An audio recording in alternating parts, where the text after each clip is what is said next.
海洋与诠释者，它基本上包括2个元素，一个是海洋，它讨论的是大陆与大陆之间的一个交流，那包括了这个亚洲与非洲，还有非洲与美洲之间的一个关系。诠释者这个名词是来自于奈及利亚，它60年代的一个小说叫做《The Interpreters》。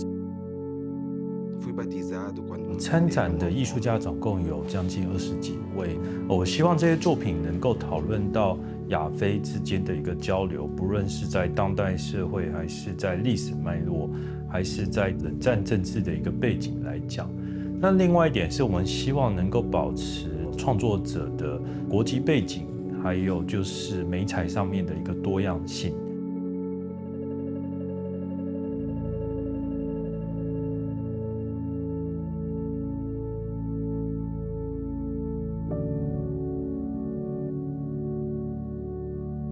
分成了2个展场。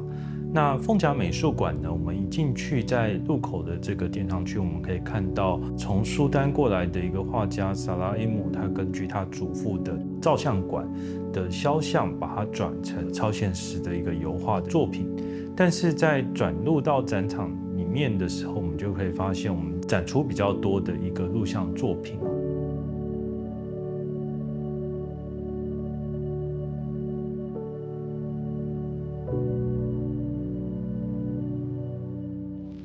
越南艺术家 Andre Tran 的作品 All Empty Universe。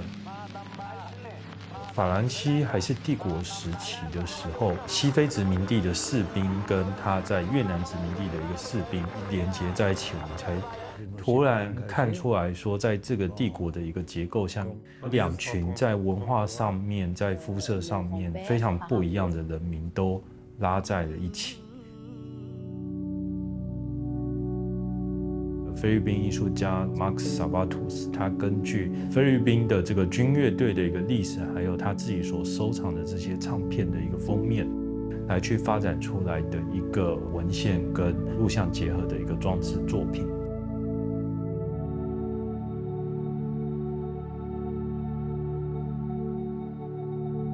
本市艺术的一个展场，1楼的挑高空间呢，我们可以看到古拉索艺术家 Tizo Mata 为台北特地现地制作的大型的一个雕塑。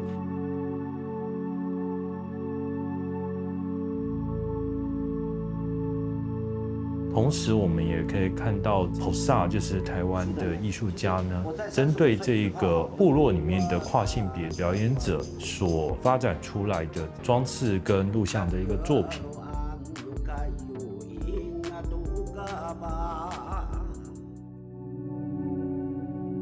马来西亚的福方俊，他针对弹涂鱼这件事情呢，所发展出来的一个弹涂鱼操的这个教学影带的一个作品。那蛮有趣的，就是说，其实弹涂鱼它也是关渡地区很常见到的一个生物。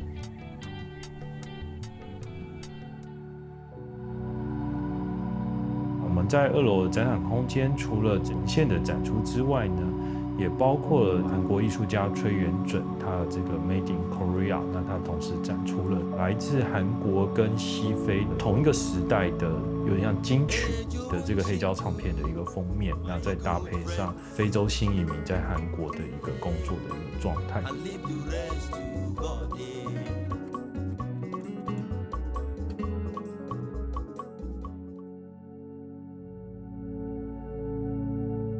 大家开始往所谓的南方国家走，其实一方面是一种自我认同的在探索。务实上来讲，台湾很多艺术家反而是透过向他们学习，去吸收到养分，包括学习他们怎么去做研究，怎么去做田野调查。原来我们可以透过游击的方式去做国际连接，这样子的一个成果，其实它也造成了我们今天台湾在论述全球南方的时候非常不一样的一个观点。